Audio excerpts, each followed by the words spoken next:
Hi guys, good morning. Mag-almusal tayo guys ng okra. Tsaka kanin. Yung kape ko guys wala pa. Oh, 'di ba? Sarap ng okra guys. Sarap tayo.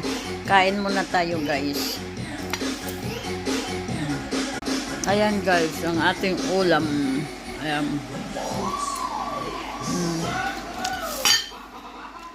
Sarap ng danggit.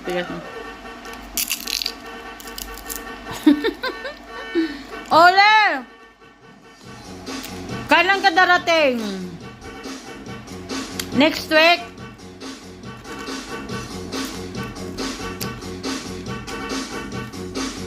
Tama-tama, punta sila sa 21.